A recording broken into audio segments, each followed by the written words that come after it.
Hello, hello, and welcome to Unfiltered Eat Better, Think Better series. This is where we get real about our emotions, mindset, connection to food, and healing, and what it really takes to break free and feel good in your body and life again.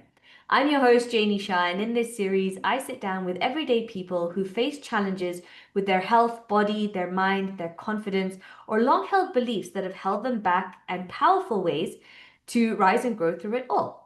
These are real stories, no filters, no fluff, just raw conversations about what they struggled with, what actually helped them, and how they created transformation from the inside out. So, whether you're on your own journey or just curious on what's possible, you are in the right place. So, here's to eating better, thinking better, and living a phenomenal life. Let's go. Today, I would love to welcome our guest, Prina Shah. We're going to have a really interesting conversations today. One of the things that I hear so often is how much pressure people feel from society. And I feel that Prina has also felt this. The constant opinions about how you look, how you live, and whether you're doing it right. So today's conversation is with someone who's lived that reality and who's done the hard work to rebuild her confidence and find her own version of balance. Prina has navigated burnout in the corporate world, the impact of stress on her health, and the harshness of societal judgment, from weight to skin color to the way she chooses to live her life. What makes her story so powerful, I feel, is how she's moved from letting those opinions tear her down to now actually owning her confidence, protecting her health, and really finding a way to work hard and play hard in a way that actually works for her. So I'm really excited to dive into this conversation. Prina, thank you so much for being here. And I would love to start with this. When you think back to that season of working long hours and burning out, what did life look and feel like for you at that time? Oh God. First of all, thank you for having me. And yeah, so when I look back, it was a very exhausting life because I used to wake up around 7 in the morning, leave home at 8, get to the office by 9, and I'd be working till like 1 or 2 in the morning, come home for 3. And so I was sleeping maybe 4 hours every day, Monday to Thursday. Fridays, I was quite lucky to be sometimes let off by 6, 7, or sometimes Mhm. I'd be working the night till Saturday morning. But then that meant that my weekends were jam-packed. I wasn't taking any time for myself to just rest because I felt like I'm trapped in this lifestyle which I'm constantly working. I see all my friends going out and I want to go out. So like my Saturdays used to be really packed, like brunch, lunch, afternoon drinks, then night out. And then Saturday as well, I'd be like out, out, out, out. And I never like fully rested. And it just became very exhausting. And it took a massive toll on me because, in the sense, like it started impacting my mood when I was at home. Like my brother and sister would like, I'd just snap at them because I was constantly tired and just exhausted. And then eventually, like my sister moved out, my brother went back to Kenya. And when I was living alone, it was even just harder because I had to do everything at home, like cook, clean, food shop and stuff like that. So it just got even more stressful. And then like I used to try to take care of my diet, but breakfast, lunch, and dinner was in the office. Like I wasn't eating meals at home. And Yeah.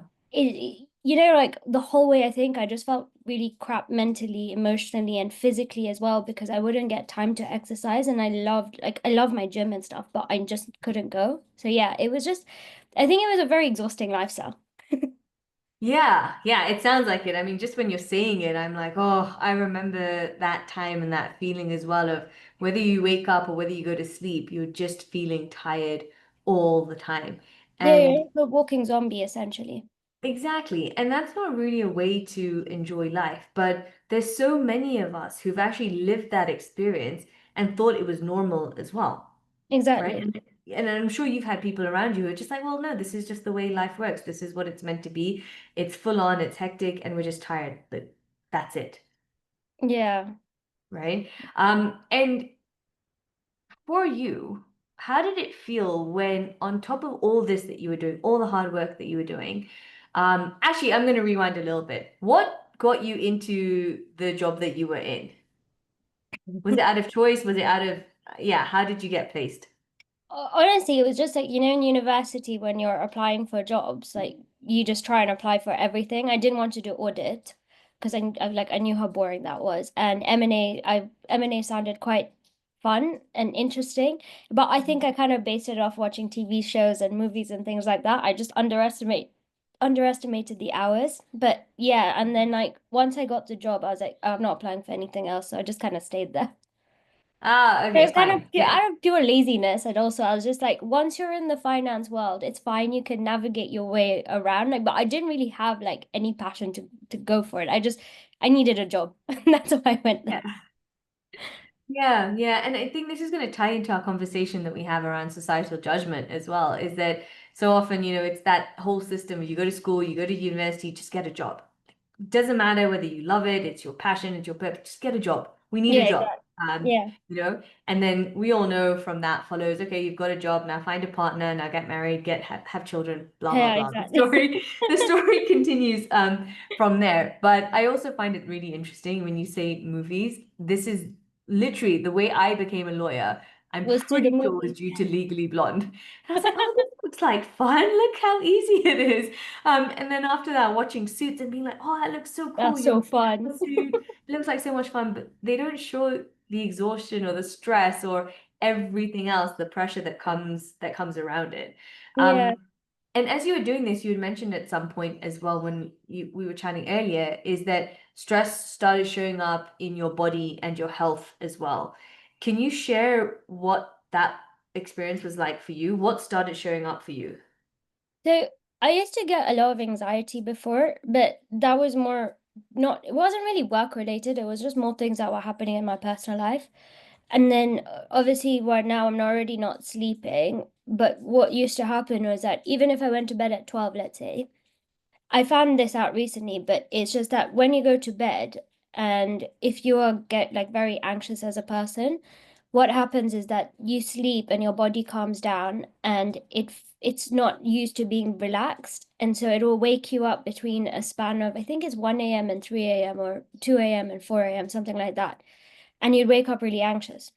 So I used to have that. Like I'd wake up with anxiety attacks in the middle of the night, like at 1 or 2 in the morning, and I couldn't sleep for 3, 4, like in a few more hours, and then I'd go to bed. So like I wasn't really sleeping. So I had the anxiety and the lack of sleep. So lack of sleep already impacts your body in so many ways. The anxiety, I didn't realize was having a massive impact on my hormonal levels because Mhm. my cortisol levels were high up with my anxiety. And then obviously, I think adrenaline and all of that. And what essentially happened was that it's caused me to have like internally a hormonal imbalance. So where I mean more of my testosterone and I don't know, maybe it was estrogen or progesterone, the levels went really high.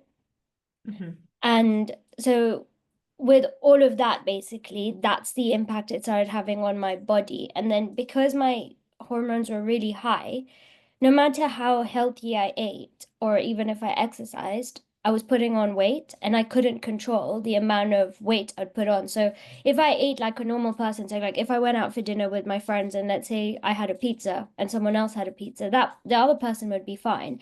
I probably would have put on 2 kilos just from eating that pizza. Mhm. And so Yeah. that's the impact all of this had on my body, essentially. Yeah.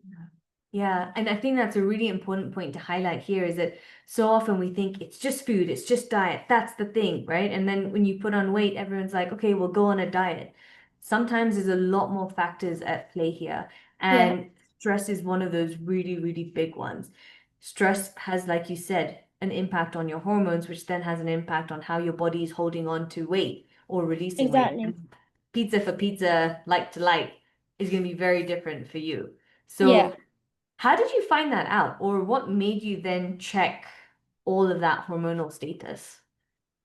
Because I've been like, normally I found it really easy to lose weight. I never had an issue with weight. And then I think in 2 years, I put on 20 kilos. And I was just like, whoa, this is like not right. Like, my clothes weren't fitting and stuff. So I went to the doctor and we did a hormonal test and they were like, your hormones are like all over. And at first they thought I had Cushing's disease or something like that. I don't know what it's Mhm. called.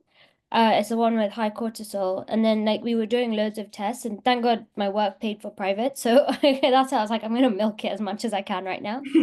Um, but yeah, so because of I noticed the weight gain, I started going to the doctors, and then that's when I started noticing, well, that's when they told me you have a hormonal balance. The only issue was they couldn't, one of the doctors I went to, they said this is linked to your anxiety and stress because I told them about everything, and they were like, this is why everything has messed up. The thing is, they were like, you don't have all the symptoms of PCOS, but you do show symptoms of PCOS, but so we can't give you the medicine. And then I'd become subclinical thyroid, which means I think it's just before getting thyroid, you're like on the way. So even Mhm. then, they were like, we can't give you thyroid medication because you don't have thyroid yet. And then I'd become pre-diabetic as well. So they were like, you are borderline on everything, but we cannot give you any medication because you don't meet any criteria, which was really frustrating. Yeah, so then that's how I just found out what was happening.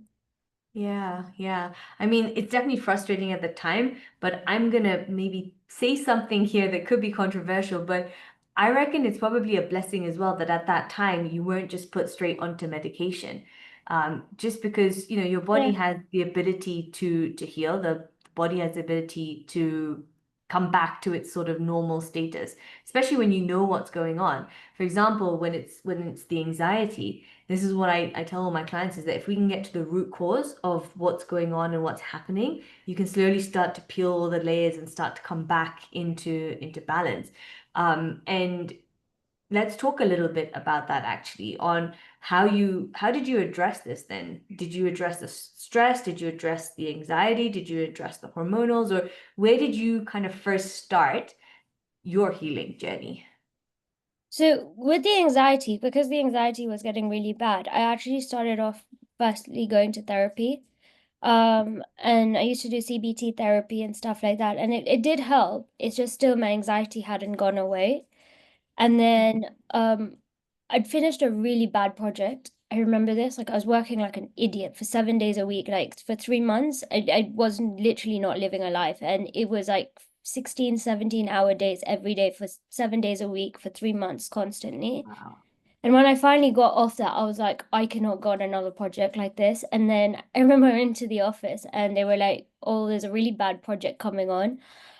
I literally woke up the next day and I was like, I'm quitting. I can't.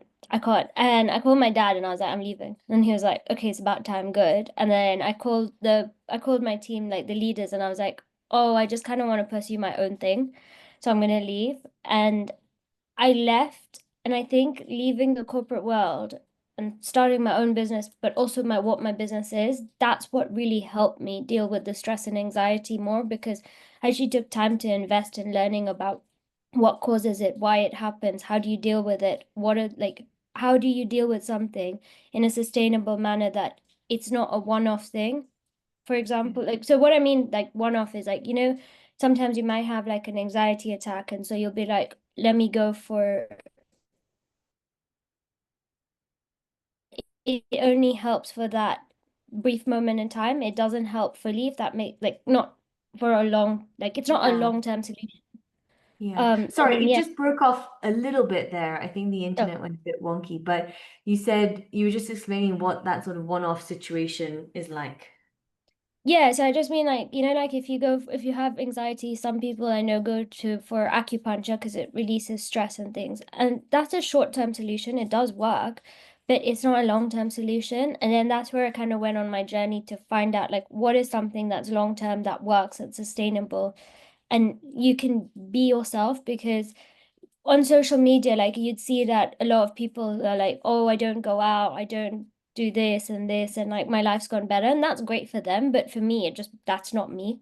So I was like, I need to find something that works for me, essentially. Yeah, yeah, it's amazing. I want to pick out 2 points from that. One, I really celebrate you and want to praise you for taking this into your own hands. When we start to empower ourselves to be like, I want to invest time to learn what is going on here, how can I help myself?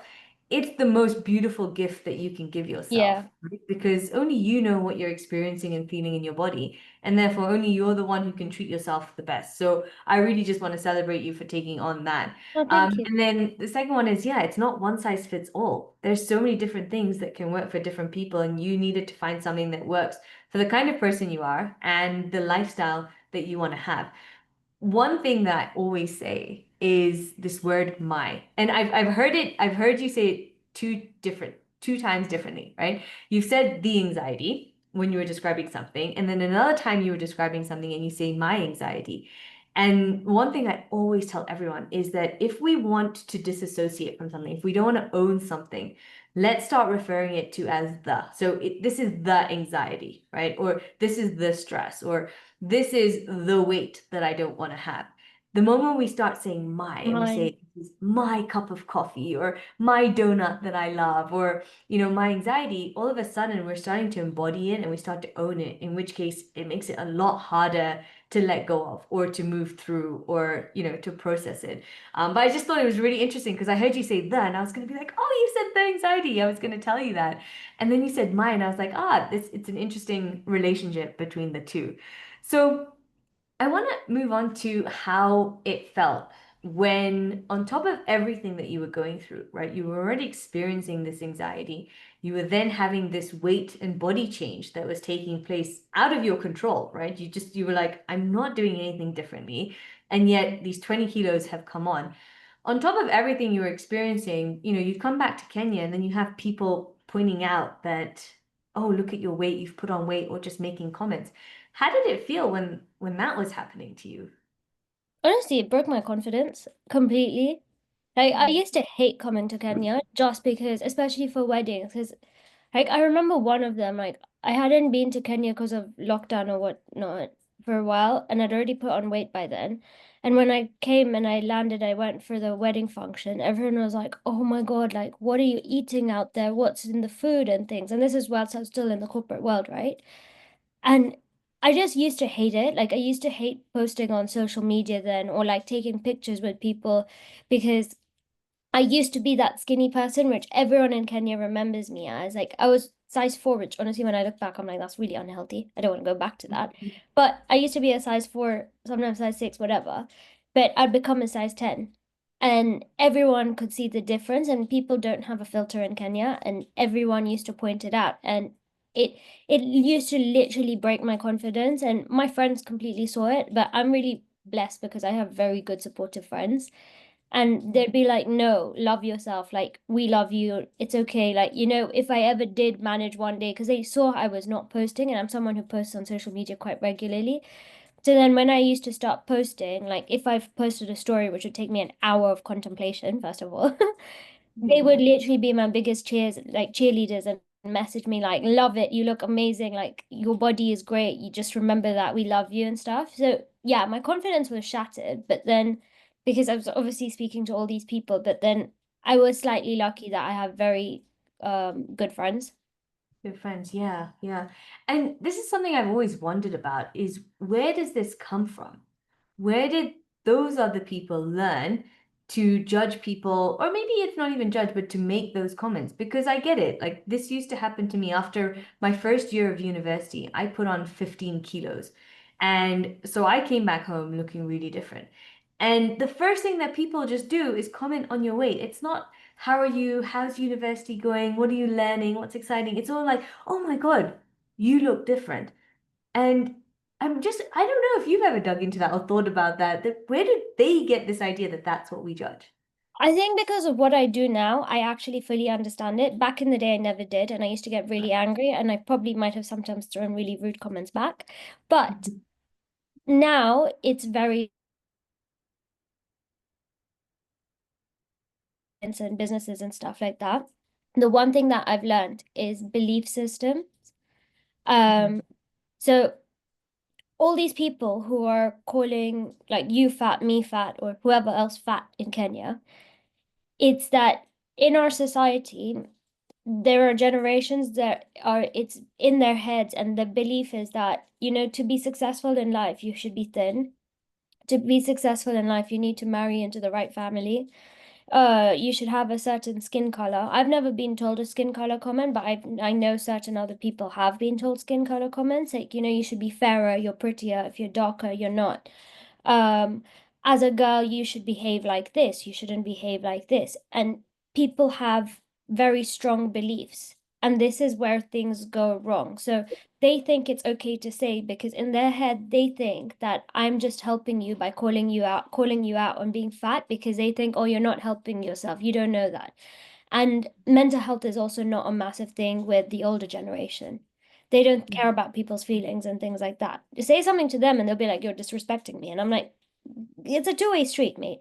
But people, when you have beliefs and people believe that this is the way people should live life, this is what should happen, this is why then they think they have the audacity to say something. And the other thing as well, I think in our generation, not in our generation, in our culture, is that Mhm. we're taught that you must respect adults. And it's like everyone. Where now for me, that belief has changed, where it's like, no, you earn my respect. Just because you're an adult, I will always be polite, but I won't be like you don't get my respect automatically just because of that. So I think Yeah. the older generation also feel like it's okay to call you out, say fat, because you can't say anything back as well. So Yeah. there's two things. I think it's the belief system, but also like just the way I think our society thinks. Yeah, absolutely. I mean, 100% agree with that. It's a great way of phrasing it and saying it as well. And this is something that I've learned along the way and practice with rapid transformational therapy as well, is that everything is run by our beliefs. And again, if that's their belief system, if that's the society's belief system, it's completely normal to say those things Exactly. without recognizing the impact of what's going on. So the hope is that these sorts of conversations that we're having will let people know that sometimes when you say those things, or most of the times when you say those things, it hurts. Yeah. And it hurts in a way that you may not be able to see it, but inside for us, the people receiving it, it does hurt. It knocks us Yeah. down. And it's not nice. The beauty, though, I feel, is that the more we go through this and the more we talk about it, the more we start to sensitize everyone and start to be able to perhaps shift or change their beliefs. And I'm noticing that a lot now because sometimes when I hear these comments or if they're coming at me, I kind of just redirect them and be like, oh, is it just about that? Or could it be that I'm just really happy? Right? Because now I Yeah. get the opposite comments. It's like, oh, you've lost so much weight. Like, oh, you're doing so good. You've lost weight. And while that feels better to receive rather than receiving, oh, you've put on weight, I still don't want the thing that you know or recognize me by to be my weight or how Oh, much I yeah. put on and put off. Well, because now I've lost my weight. When I came back to Kenya this time, like a few weeks ago, the comment was still on my weight, but it was just like, "Oh, you look nice now. Now you'll be able to find a guy." I was like, "What?" It's the next one, right? The next Um, thing now.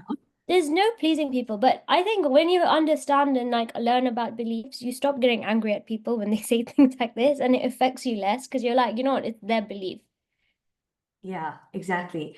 What point was it for you that you decided, you couldn't keep living by other people's opinions, that something had to shift?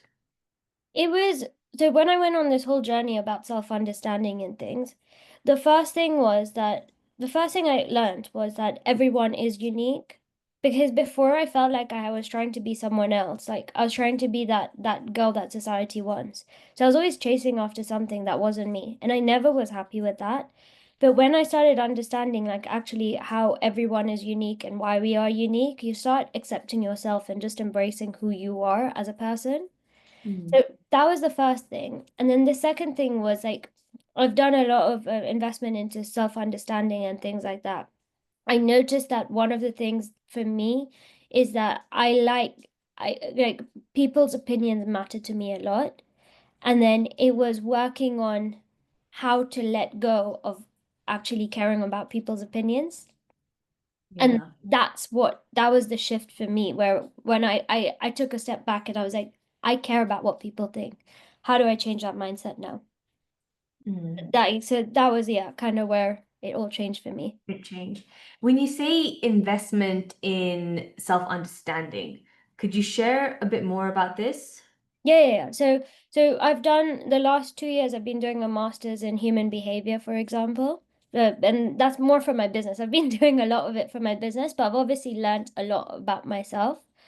And Yeah. then because of also what I do for my business, I have to do a lot of reading and like research on why humans behave the way they do, what they do. That's also the other way that I've just learned a lot about myself because sometimes when I'm reading a book, I'm like, oh my God, like I used to do this. And I'm like, this is why I acted like this. Or Mm. right now, the other book I'm reading right now is The Seven Habits of Highly Effective People by Stephen Covey. And Yeah. one thing that changed just like honestly in 2 weeks, like it's just changed my mindset was like he was talking about how success like if it's like highly successful people are proactive and not reactive. And it made me take a step back and look at different situations where I was just like, I reacted in a reactive manner rather than a proactive manner. And this is the downfall of what happened, even though I was reading that book more for business. And so this is how like I also invest in self-understanding because it's myself, but also what I'm doing.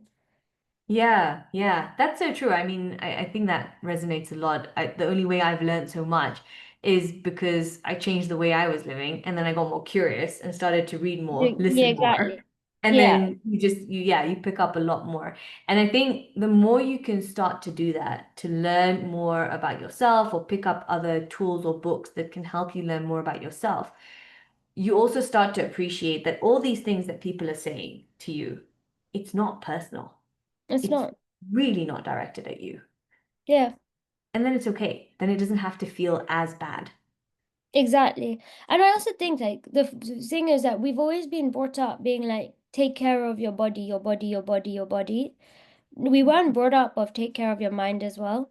And it's just like just as much as people invest in like a personal trainer or a nutritionist and things like that, which is great, you should to take care of your physical body, you should be investing just as much to take care of your mind because that's another battle. Like I never invested on taking care of like my mind, so I was always stressed and anxious, and then it had impacts on my physical body. Then I put on weight, and then the comments were impacting my mental state because my confidence dropped.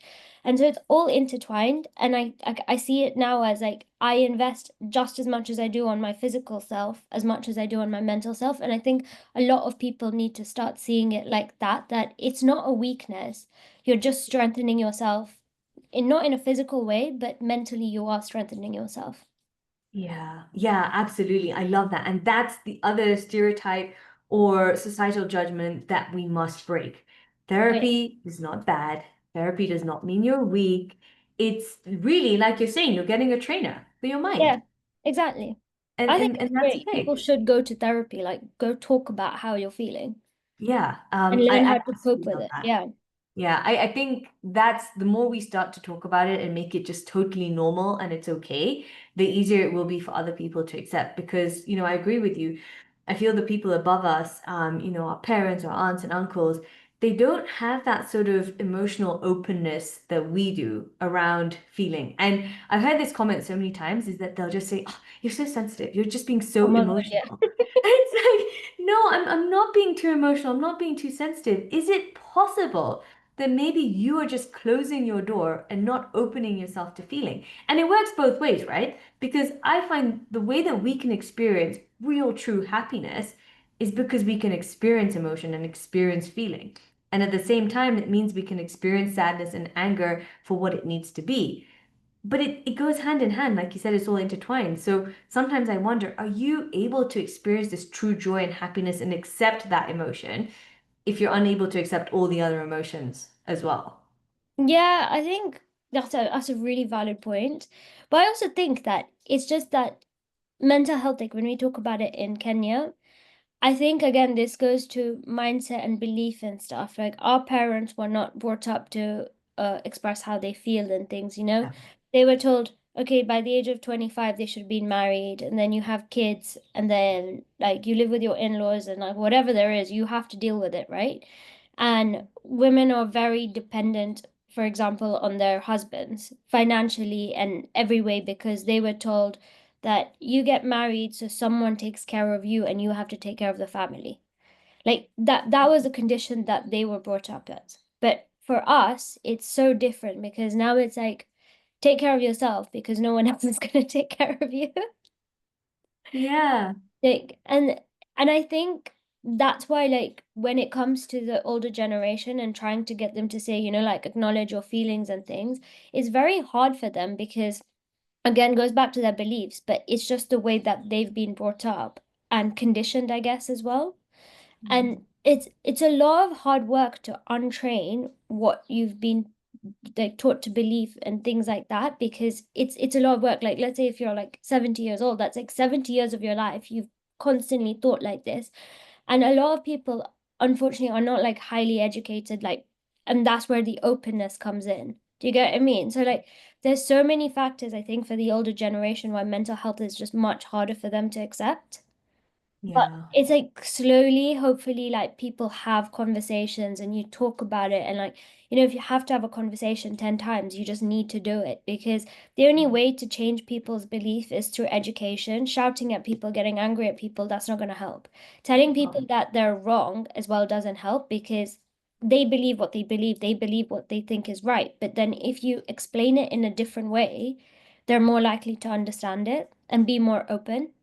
And it's like Yeah. understanding, how do you actually have that, like how do you communicate that? That's quite challenging, but like I'm slowly learning how to do that. Like hopefully one day I'll be able to come to Kenya and actually do something that teaches people in a way that gets through to them and it doesn't offend them and Yeah. they're more open to Yeah, yeah. I mean, I think I can't wait for the day that you come and do it. that. I think it'll be so, so powerful.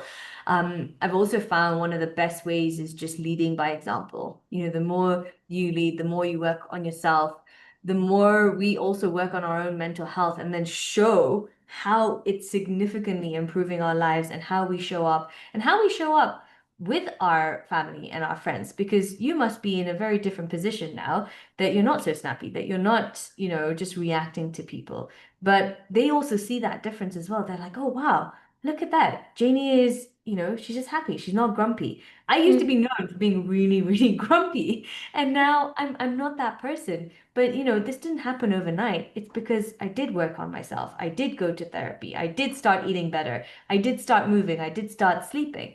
And the more we can lead and show that, look, there can be huge benefits by doing these things for ourselves, I think that can also open that door to conversation. But I just want to mention one thing, and I don't know how much you've gone into learning about the subconscious mind and how our belief systems are really rooted from the moment we're born and we're brought up and we have all these experiences.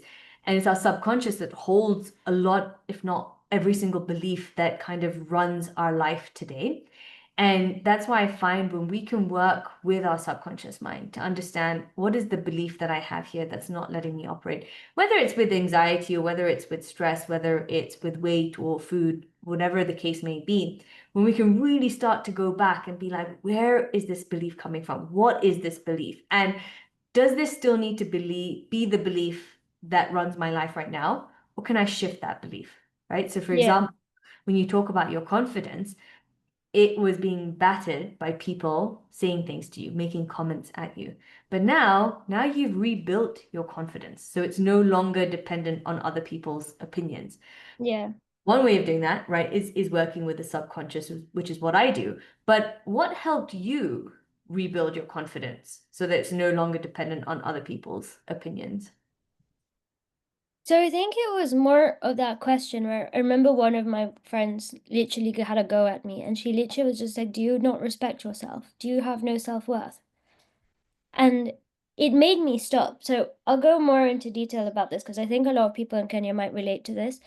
It's that dating, for example. I used to date like really toxic people, and they used to also knock my confidence down a lot. And that's when my friend told me, like, where's your self-worth? Where's your self-respect? And it got me thinking, like, why do I date these people?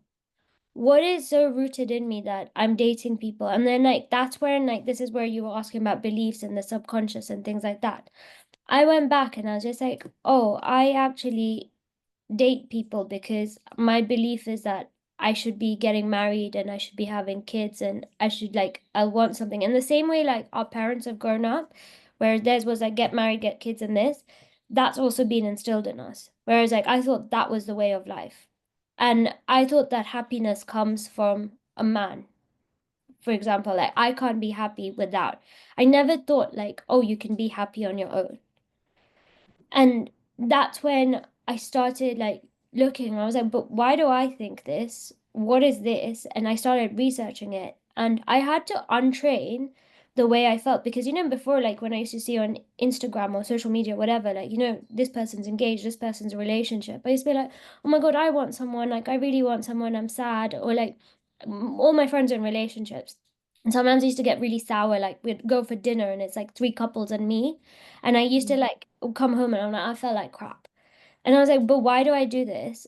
And when I started really questioning myself and looking into it, I understood it was just that my belief is that again, happiness relies on a man. My confidence is that I care about people's opinions and everything. Like, I was like, this is just not okay. So I had to untrain the way that I think. And that started off with the confidence and everything. And I think this all comes together. It's just like, how do I make myself happy? How do I make sure I'm never depending on anyone for happiness? And happiness always comes from me. You can come in and be like an added bonus, but my happiness does not depend on anyone. And when I started looking at that, that's how my like view on like how I started feeling more confident and stuff like that because I started enjoying my own company. I started then appreciating myself. Like I used to wake up and tell myself, "You're beautiful, like you're fit, you've got this, you've got a sexy body, don't worry." And when you start telling yourself that, you start believing yourself, like believing all these things, and it just so it just changed the way that I was thinking about all of this. Yeah, I love that. I want to thank your friend as well for saying that because so often, the way we let others treat us is a sign or it's showing us how we treat ourselves or how we respect ourselves. Exactly. And it all And impacts your confidence as well then. yeah, yeah, exactly, absolutely. And so really, actually, for anyone listening, look at that as a signal for yourself that how are you letting people treat you? And are you still willing to accept that? Or can you now start working on yourself so that you respect yourself more? And therefore, then everybody outside of that is also going to try start treating you the way you want to be treated. Exactly. And also your confidence should never come from someone else. It should always come from yourself. Yeah, That is the yeah. first person that you should look towards for confidence, yourself. And that's where it changed a lot for me. Yeah, absolutely. In fact, that's one of my teachers, Marissa Peer, says that the best kind of praise is self-praise because Mm, there's no attachment to it. There's no, I'm saying this because I want this. It's just pure and simple praise for yourself. exactly. And one of the best ways to raise your confidence is start praising yourself for every single little thing. Just praise yourself, and therefore you then raise your self-esteem and your self-confidence in that way. Could you share with us a couple of tools that have really helped you deal with building your confidence as well as managing your stress and anxiety? Yeah. So with the stress and anxiety, one of the things that I use daily is about the four rooms. It's the four rooms of well-being, which you should enter. It's the physical, mental, spiritual, and emotional.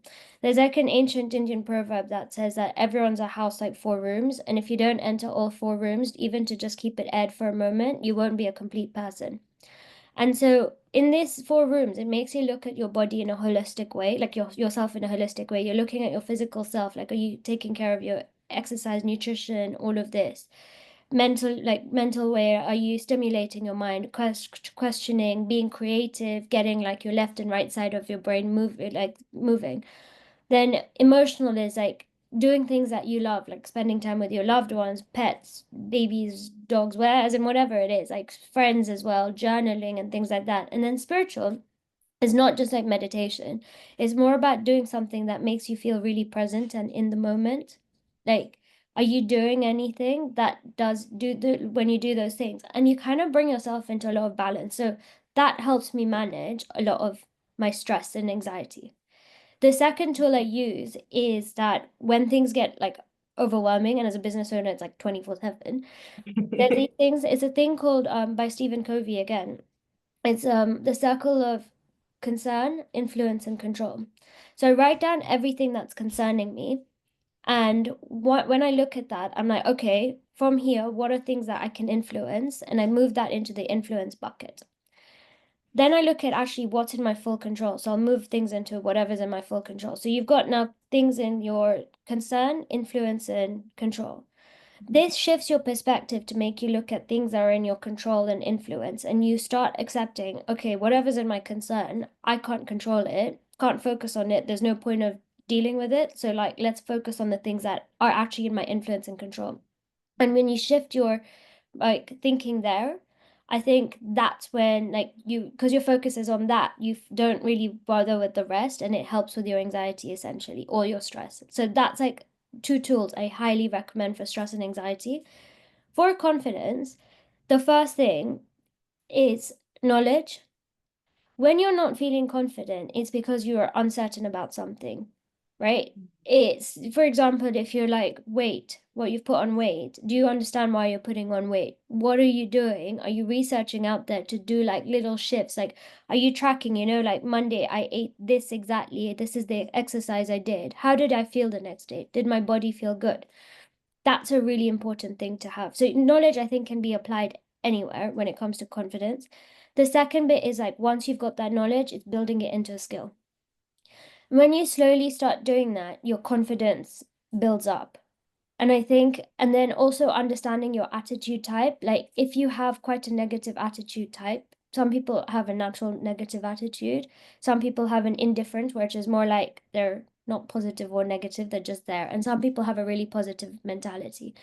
But when you don't feel like you have confidence, you need to move that attitude from a negative to a positive. And then that's like through the power of affirmations and things like that. Like, every day you start telling yourself, like, I am beautiful, for example, like how I was telling myself. That's a word of affirmation. Yeah. And when you start doing that, your mindset goes from, oh, I don't look good to I look good. And you start feeling it. So these are the little tools and tips I would give for confidence, stress, and anxiety. Yeah. Amazing. I love that. I love the forum concept, the circle, something new I've not come across, and I really like that because it helps you move that perspective that look, I just don't have any influence or control over this, so shoo, bye bye. Like there's no Yeah. point spending energy on it. Exactly. And you can't, Yeah. biggest thing you'll learn when you put something on the concern thing is that you can't control people.